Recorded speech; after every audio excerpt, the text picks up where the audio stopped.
Good morning, and thank you for clicking on by. And thus begins another test. This time it is COROS against Samsung.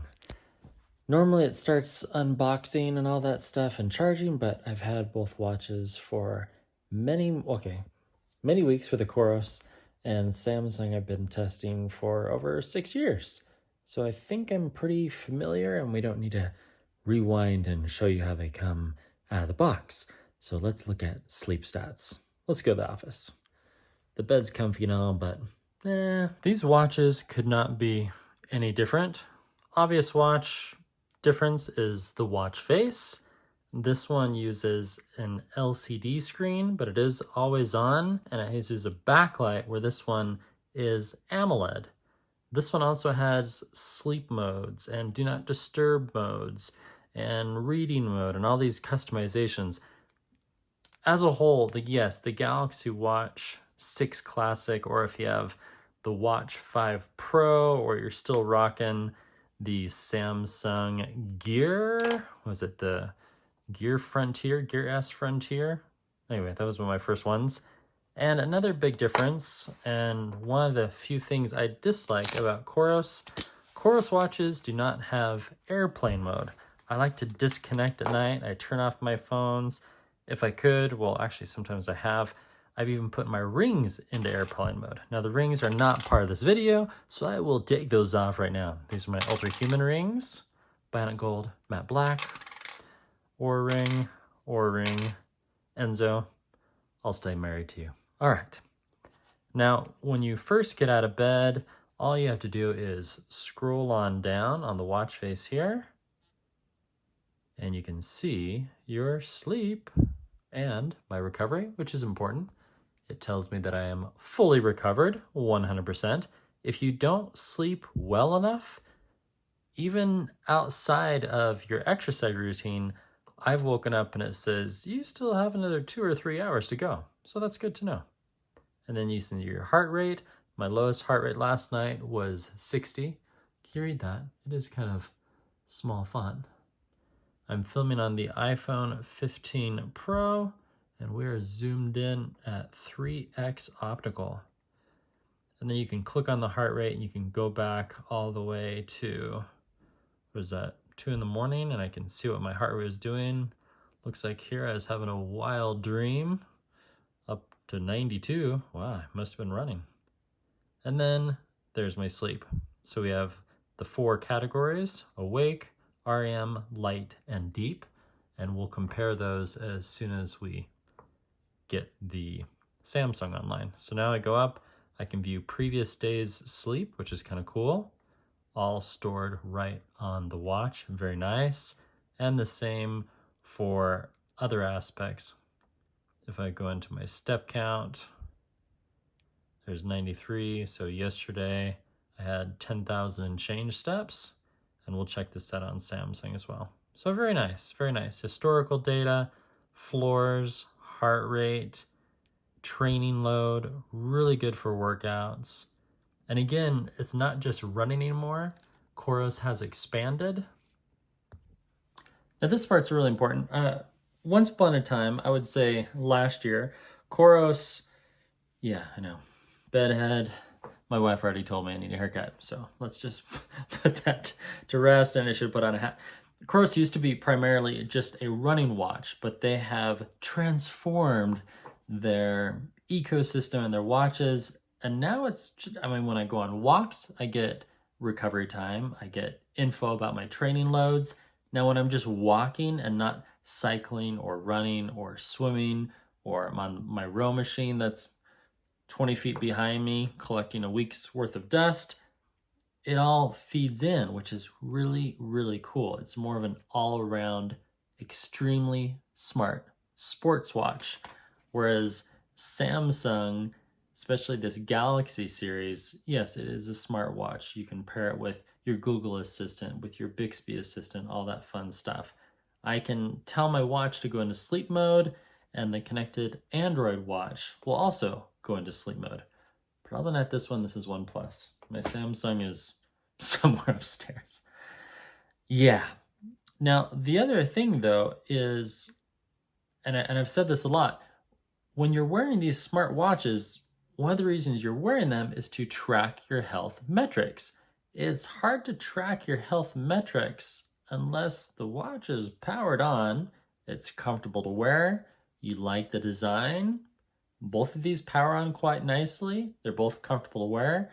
This one I did a pre-order, so it came with both this rubberized, a little bit of flex in there, this band, it's kind of like, I think they sport, but it also comes with a Velcro nylon band, just as the COROS does. Now, that's great. They're comfortable. They're versatile. You can quickly swap out the bands. They have quick release, all that fun stuff. I'll show those a little bit later, probably in the next video. But Samsung, I've done a ton of testing on battery life. Again, how do you collect all those health metrics if the watch doesn't stay charged? Samsung, with your first Galaxy Watch that I had back in 2018, it would last a solid 5. And my friend Preston, he had one, he got his to almost 7 days, which is amazing for a smart watch that also tracks workouts. Okay. Rotate. Now that I've got that off my chest, so I can exit sleep mode. You can see that it's in airplane mode. And oh, I just got a text message, which is weird because I thought it was in airplane mode. That must have been from yesterday. So if I swipe down, I can take it out of airplane mode, all that stuff. Click on battery life. I'm at 56%, 40 hours and 18 minutes left. So not quite 2 days. If I use GPS, even less. And I can put into power saving mode. That's very cool. It makes it less smart and less fun, of course. They both have AOD, so I can turn that on. Of course, it's not going to work in sleep mode. But the other thing, even though this is a smart watch, if I scroll, which is really fun, this has a digital dial, and so does this. 3 buttons, because you also have this kind of like a button, and this has 3 buttons. So similar right there. There's my steps, great. Oh, I lost all my steps from yesterday. Keep scrolling, I have the calendar, reminders, great, challenges, and there's my sleep, 7 hours and 25 minutes.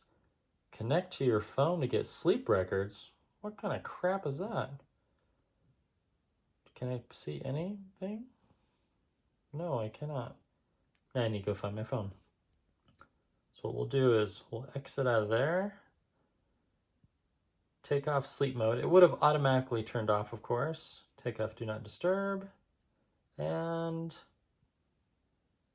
take out of airplane mode, and then it should automatically connect to my phone almost anywhere in the house, actually. It's pretty cool.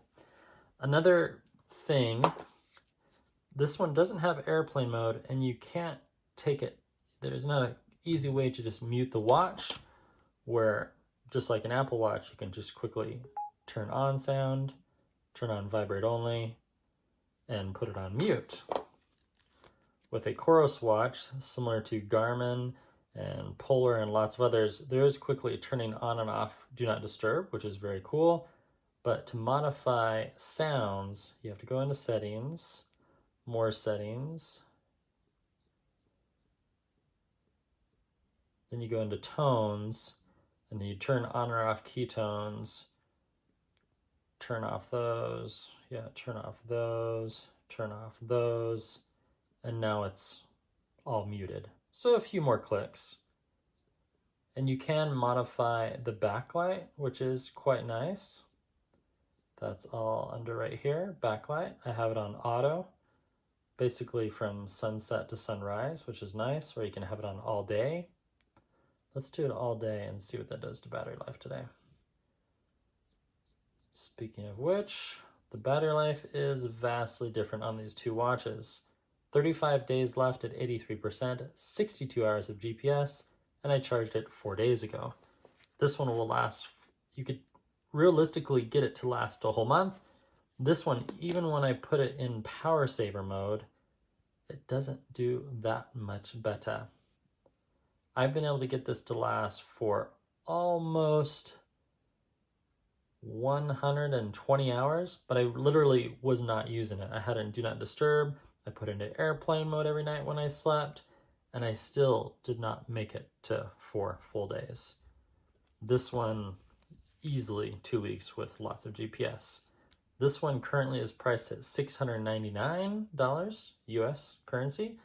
This one I bought pre-order for $550, and then I got a trade-in of $250, so out of pocket this one was $350, but I had to give them my Samsung Galaxy Watch 5 Pro. All right, let's see if it's connected to my phone.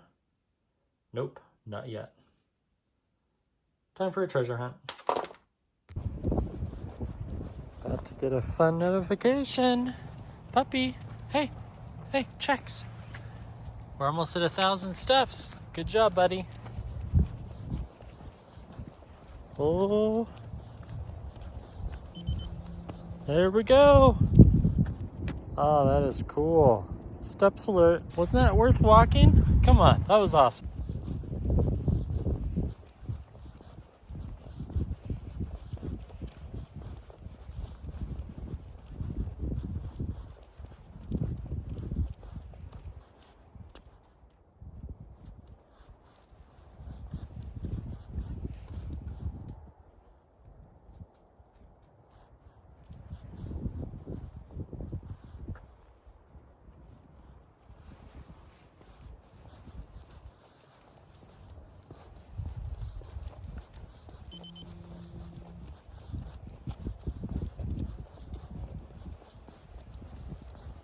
Another 1,000 for me, 4,000 for him. Step count on the Garmin, right online with COROS. Fully charged 6 days ago, 28 more days left on the Vertix 2.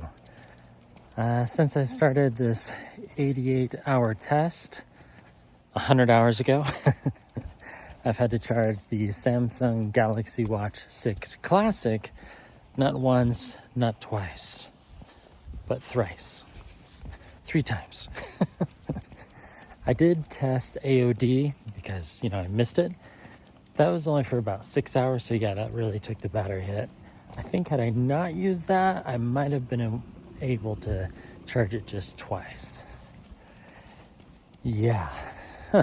So for an extra $200, you get a watch that will last you realistically weeks versus maybe 4 days. If you turned off everything, used airplane mode at night, like I've done, didn't use it for phone calls, I'm talking about the Galaxy Watch. If you have it paired with a Samsung phone, because that makes a big difference. I've noticed when you have to pair a Samsung watch to maybe, let's say, Google Pixel, which I'll be testing very soon, the Google Pixel 8A. So, follow me and all that stuff if you're interested in that video. I'm actually going to be testing whether or not the fall detection functions on the Samsung watch if it's not paired to a Samsung phone for a friend of mine. Yeah, that'll be fun. I've never tested falling. So that's gonna be new. Luckily there are lots of foam pits nearby that I can test. Yeah. I don't know, I keep going back to battery life. If battery life on the Galaxy Watch 7 isn't a solid 4 days with normal use, I think it's going to be a big epic fail. And Samsung knows that. They need to beat out the Apple Watch Ultra 3. And I think that's their target audience. I mean, if you're going to go for a smartwatch, a true smartwatch, not a smorgasbord, not a smart sports watch, which that's what COROS makes and that's what Garmin makes right now. You either have Samsung or Apple. The Google Pixel watch, lame. After reading the specs, I watched one review and the Google Pixel 2.0, I wasn't even interested. I had a friend of mine, he wanted to sell me his because he got it free when he ordered a Google Pixel, and it was a really good deal. I think I was gonna get it for less than $250, but hard pass. Sorry, Google. Sorry, Fitbit. Sorry, not sorry.